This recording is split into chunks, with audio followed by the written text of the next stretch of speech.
Kali ini kita akan membahas pegas rangkaian, seri, paralel, dan gabungan.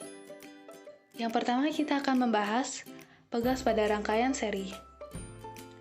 Nah, pada rangkaian seri, gaya yang dialami oleh setiap pegas adalah sama.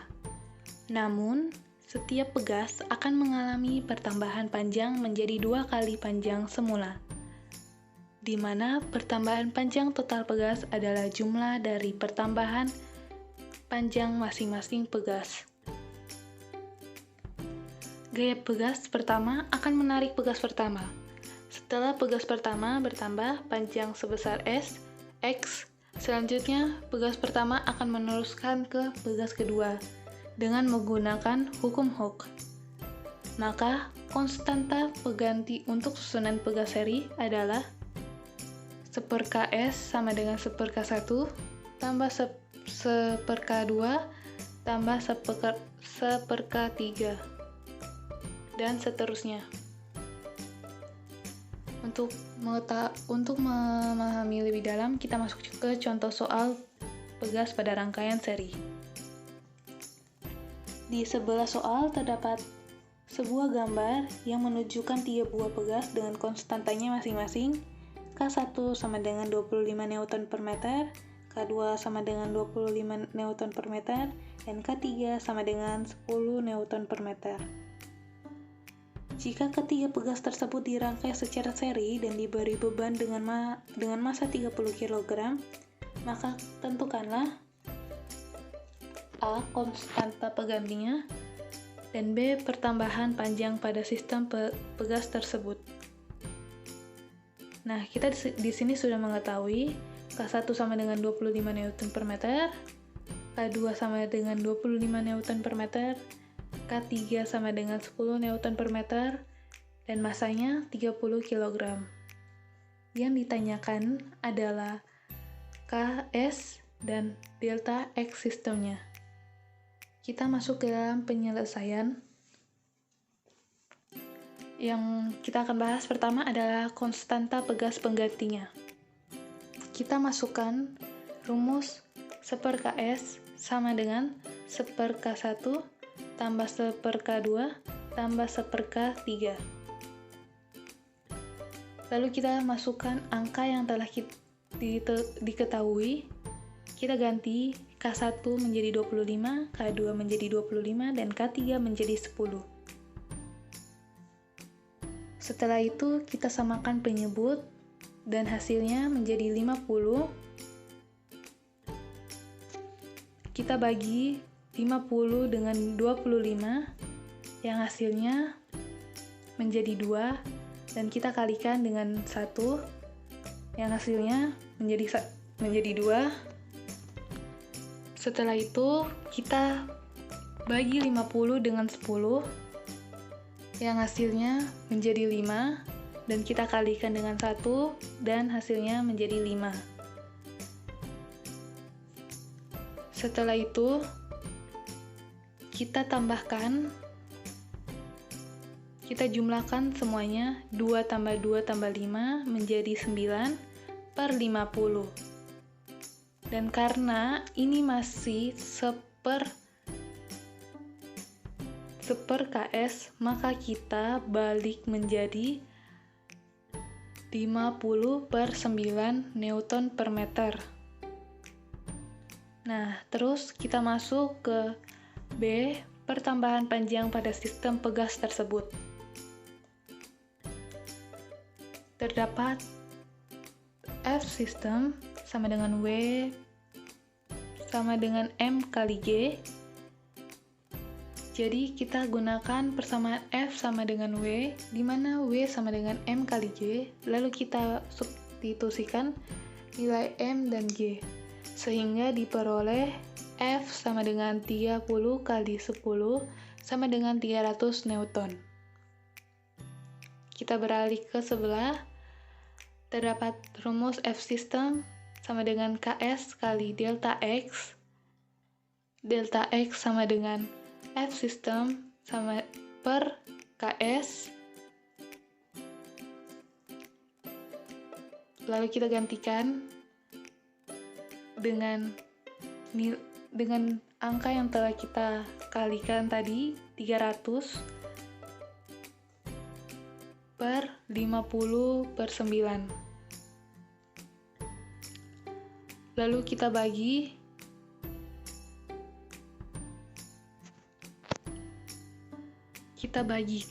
300 dengan 50 per 9. Hasilnya, delta X sama dengan 54 meter. Pegas pada rangkaian paralel. Pada rangkaian paralel, gaya total pegas adalah sama dengan jumlah gaya yang dialami oleh masing-masing pegas. Namun, pertambahan panjang total pegas adalah sama dengan pertambahan panjang dari masing-masing pegas. Maka, dengan demikian, konstanta pengganti untuk susunan pegas paralel adalah KS sama dengan K1 ditambah K2 ditambah K3. Berikut contoh soalnya. Dalam sebuah sistem pegas paralel, terdapat dua buah pegas dengan konstantanya. Pegas pertama sebesar 230 Nm/meter dan konstanta pegas kedua tidak diketahui. Jika konstanta pegas penggantinya sebesar 460 Nm/meter dan sistem tersebut diberikan beban, maka tentukanlah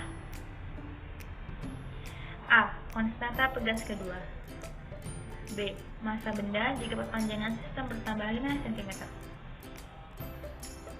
Diketahui K1 sebesar 230 Nm/meter, konstanta pegas penggantinya sebesar 460 Nm/meter, dan delta X-nya sebesar 5 cm diubah menjadi meter menjadi 0,5 meter. Yang ditanyakan K2 dan massa benda. Untuk mencari konstanta pegas kedua, KS sama dengan K1 ditambah K2, lalu K2-nya dipindah ke kiri, dan KS-nya dipindah ke kanan, KS dikurang K1, K2 sama dengan 460 dikurang 230. K2-nya sebesar 230 Nm/meter. Untuk mencari massa benda, kita menggunakan rumus F sistem sama dengan KS dikali delta X. F sistem sama dengan 460 dikali 0,5. F sistem sama dengan 230 Nm/meter. F sistem sama dengan W. Jadi F sistem sama dengan M kali G. M sama dengan F sistem per G. Jadi 230 dibagi 10. Jadi massa benda tersebut adalah 23 kg. Oke, sekarang kita masuk ke dalam pegas pada rangkaian gabungan. Pada rangkaian gabungan, perhitungan pegas pengganti dimulai dari susunan pegas paralel terlebih dahulu, kemudian hasil perhitungannya dilanjutkan dengan susunan seri. Kita masuk ke dalam contoh soalnya. Di sini terdapat 4 pegas yang identik dengan konstanta 200 Nm/meter dan disusun menjadi sebuah sistem dengan susunan seperti gambar di samping. Sistem tersebut diberi beban dengan massa 60 kg. Dengan demikian tentukanlah A. Konstanta gabungan sistem pegas, dan B. Pertambahan panjang sistem tersebut. Diketahui K1, K2, K3, dan K4 adalah 200 Nm/meter dan massanya 60 kg. Yang ditanyakan adalah KS dan delta X-nya. Kita masuk ke dalam penyelesaiannya. A. Konstanta gabungan sistem pegas. Kita jumlahkan K1 200 tambah K2 200 tambah K3 200, lalu diperoleh 600 Nm/meter. Sekarang kita masukkan rumus 1/KS sama dengan 1/N tambah 1/K4. Lalu kita masukkan angka yang telah kita jumlahkan tadi. N kita ganti dengan 600 dan K4 kita ganti dengan 200. Setelah itu kita samakan penyebutnya. yang diperoleh menjadi 600, lalu kita bagi 600 dengan 200, yang hasilnya 3 dikali dengan 1 menjadi 3. Lalu kita bagi lagi 600 dengan 600 yang diperoleh hasilnya 1 dan dikali 1 yang hasilnya 1. Kita jumlahkan 3 tambah 1 4 per 600, lalu kita bagi yang hasilnya 150 Newton per meter. Kita lanjut ke B, pertambahan panjang sistem. Di sini ada rumus F sistem sama dengan W sama dengan M kali G. Lalu kita gunakan persamaan F sama dengan W, di mana W sama dengan M kali G. Lalu kita substitusikan nilai M dengan G sehingga diperoleh 60 kali 10 sama dengan 600 Newton. Setelah itu kita masuk ke F system sama dengan KS kali delta X. Delta X sama dengan F system per KS.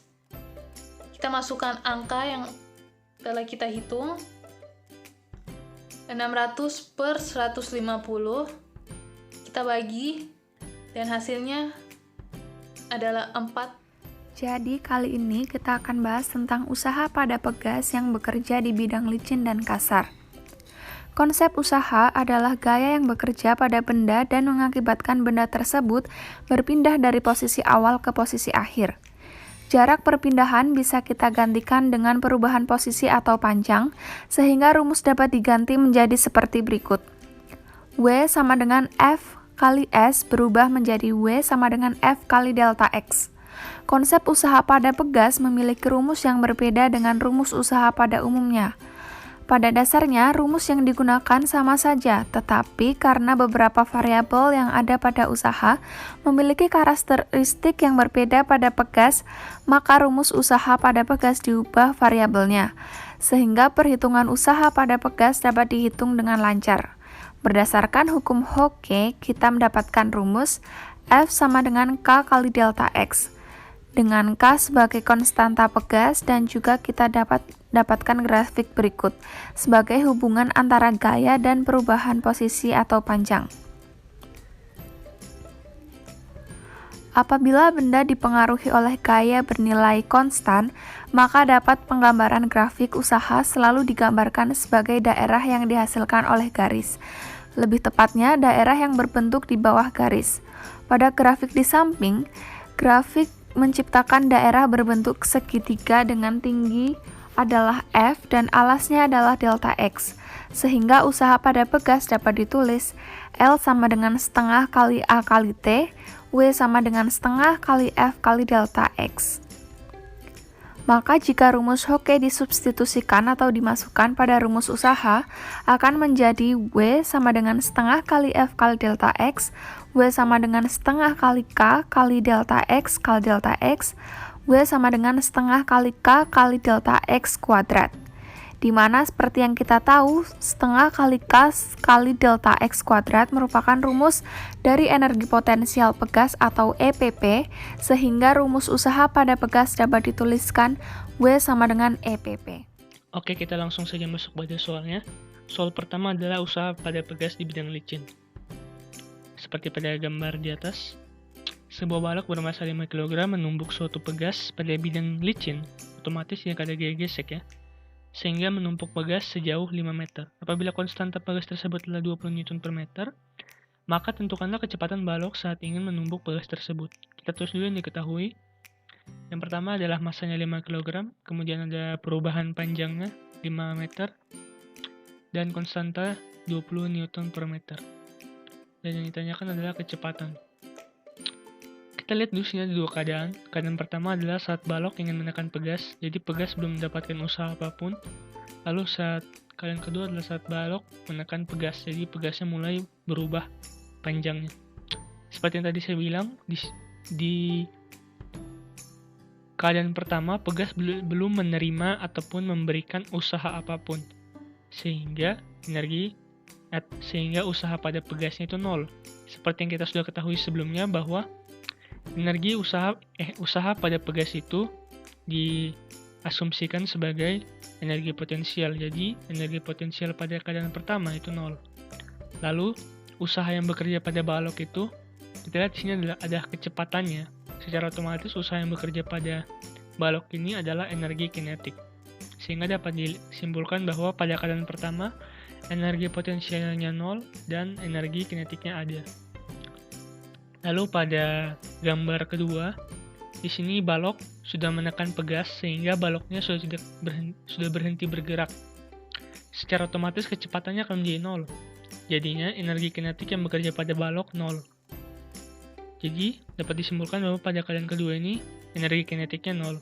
Lalu pegas ini sudah diberi tekanan, sehingga ada usaha yang bekerja pada pegas. Dan kita tahu bahwa usaha pada pegas itu adalah energi potensial. Sehingga dapat disimpulkan bahwa energi potensial pada keadaan kedua itu ada, tapi energi kinetiknya tidak ada. Untuk menyelesaikan permasalahan tadi, kita bisa menggunakan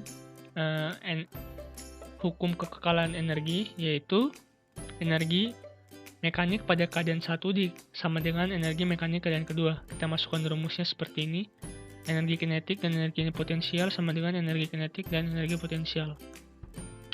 Lalu kita masukkan yang seperti kita ketahui tadi, energi potensial di keadaan A itu 0 dan energi kinetik di keadaan B itu 0. Kita masukkan angka-angkanya, masanya 5,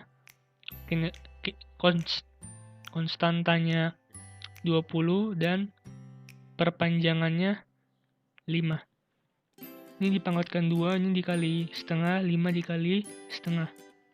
Jadinya seperti ini, lalu 10 dikali 25 sama dengan 250. Ini pindah ke sebelah menjadi 2/5, sehingga didapatkan 100. Ini masih pangkat 2, jadi kita akarkan menjadi akar 100, jadi kecepatannya didapatkan 10 meter per second. Selanjutnya mari kita lihat apabila sistem tadi bekerja pada bidang kasar. Soalnya masih sama. Sebuah balok bermasa 5 kg menumbuk suatu pegas pada bidang kasar, berarti tidak akan ada gaya geseknya dengan konstanta pegas sebesar 20 Newton per meter. Apabila pegas tertumbuk balok sejauh 5 meter dan koefisien gesek di bidang kasar tersebut sebesar 0,5, maka tentukanlah kecepatan balok saat ingin menumbuk pegas. Kita tulis dulu yang diketahui, masanya 5 kg, perubahan panjang pada pegasnya itu 5 meter, konstanta pegasnya 2 Newton per meter, dan koefisien geseknya 0,5. Dan yang ditanyakan masih sama, yaitu kecepatan. Lihat di sini keadaan pertama masih sama seperti tadi, hanya di sini ditambahkan gaya gesek. Jadinya perhitungannya nanti itu adalah energi potensialnya 0, tapi energi kinetiknya harus dikurangi dengan gaya gesek. Energi gesek supaya satu dimensi, jadi nanti kita ubah gayanya menjadi usaha atau energi.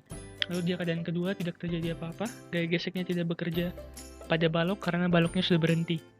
Kita tulis lagi seperti tadi, energi potensialnya 0, energi kinetiknya sama seperti tadi rumusnya. Ini energi potensialnya ada dan energi kinetiknya 0. Nah, di sini yang berbeda. Jadi nanti yang kita gunakan itu bukan gaya gesek, melainkan usaha gesek. Kenapa demikian? Karena yang akan kita masukkan ke dalam rumus nanti itu adalah usaha serta energi, dimana kita tahu usaha dan energi itu memiliki satu dimensi yang sama, sedangkan gaya itu memiliki dimensi yang berbeda dengan energi serta usaha. Jadi kita harus mengubah gaya gesek tadi menjadi usaha gesek. Rumusnya sama seperti usaha biasa, yaitu gaya dikali perpindahan. Nah, di sini gayanya itu adalah, karena di sini usaha gesek, jadi gaya yang kita gunakan adalah gaya gesek. Seperti ini rumusnya. Jadi pertama kita cari dulu untuk gaya geseknya, yaitu rumusnya adalah koefisien gesek dikali massa dikali gravitasi. Kita masukkan angkanya 0,5 dikali 5 dikali 10 sama dengan 25. Nah, ini kita masukkan ke dalam rumus usaha. Di sini kenapa usahanya min? Karena seperti yang kita lihat tadi, usahanya ini arahnya berlawanan dengan usaha energi kinetik pada balok. Jadi kita karena berbeda arah, kita buat negatif. Lalu kita masukkan angkanya 25 dikali 5. Hasilnya adalah negatif 125. Nah, jadi untuk menyelesaikan permasalahan ini, kita akan kembali menggunakan hukum kekekalan energi. Tetapi di sini ada sedikit yang berbeda. Saya menambahkan WF pada keadaan pertama. Kenapa demikian? Karena pada dasarnya hukum kekekalan energi adalah usaha energi ataupun gaya yang bekerja pada keadaan pertama sama dengan yang bekerja pada keadaan kedua. Seperti yang kita tahu tadi, usaha pada keadaan pertama itu sudah dikurangi dengan WF atau gaya gesek. Sehingga untuk mengembalikannya seperti semula adalah dengan menambahkannya kembali dengan WF. Sehingga usaha pada keadaan pertama itu bisa kembali seperti semula dan sama seperti keadaan kedua. Sehingga hukum kekekalan energi bisa digunakan untuk menyelesaikan permasalahan ini. Nah, untuk mempermudah menghitungnya, saya akan pindahkan usaha pada keadaan pertama ke sebelah sehingga menjadi seperti ini, yaitu min. Lalu kita masukkan rumusnya, energi kinetik dan energi potensial pada keadaan B dikurangi energi kinetik dan energi potensial pada keadaan A. Kemudian kita masukkan rumusnya lagi, energi kinetik pada keadaan B masih 0 dan energi potensial pada keadaan pertama masih 0 juga. Kita masukkan angka-angkanya, WF-nya atau usaha geseknya negatif 125, konstantanya 20, perubahan panjangnya 5 dan masanya 5. Ini yang kita cari. Lalu kita hitung dulu yang bisa dihitung. Di sini setengah dikali 20 dikali 5 pangkat 2 tadi 250 dan 5 dikali setengah sama dengan 5/2. Kita pindahkan 250 ke sebelah menjadi min. Lalu kita operasikan min 125 dikurang min 250 jadinya min 375. Yang min 5/2 ini kita pindahkan jadi balik 375 dikali 2/5 negatif jadinya nanti hasilnya positif. Kalau dihitung ini hasilnya jadinya 150. Karena ini pangkat 2 jadi yang di sebelah kita harus akarkan jadi akar 150 dan hasilnya itu adalah 5. Ini akar 6 ya, maaf saya salah di sini, harusnya akar 6. Nah, kita ubah menjadi angka supaya gampang dibandingkan nanti, dimana akar 6 itu adalah diantara diantara 2 dan 3, jadi itu nanti hasilnya 2, sekian. Tapi kalau di kalkulator itu hasilnya itu 2,4, akar 6 itu 2,4 kalau di kalkulator. Jadinya kita bisa tulis seperti demikian, 5 dikali 2,4 sama dengan 12 meter per second. Selanjutnya kita akan membandingkan sistem yang bekerja pada bidang licin dan bidang kasar. Jadi pada bidang licin ini, usaha pegas atau energi potensial pegas seperti yang kita hitung tadi itu sebesar 250 joule, sama dengan pada bidang kasar. Demikian pula dengan perpendekan pegasnya, yaitu 5 meter, di kasar juga 5 meter. Nah, ada pembedanya di sini, yaitu seperti yang kita hitung tadi, pada bidang licin itu percepatannya 10 dan di bidang kasar itu 12. Nah, di sini kita temukan perbedaannya kan. Jadi kecepatan ini kalau dalam sebuah sistem, kecepatan itu mempengaruhi usaha pada balok. Kenapa demikian? Karena kan usaha pada balok itu kan energi potensialnya 0 dan energi kinetiknya ada. Nah, rumus energi kinetiknya itu setengah meter kali V pangkat 2. Kita tuliskan seperti ini. Nah, jadi semakin besar V-nya atau kecepatannya, maka energi kinetiknya semakin besar. Sama saja dengan, besarnya itu sama saja dengan usaha pada balok. Jadi dapat disimpulkan bahwa di bidang yang ada gaya geseknya itu, usahanya itu lebih besar daripada yang ada di bidang licin.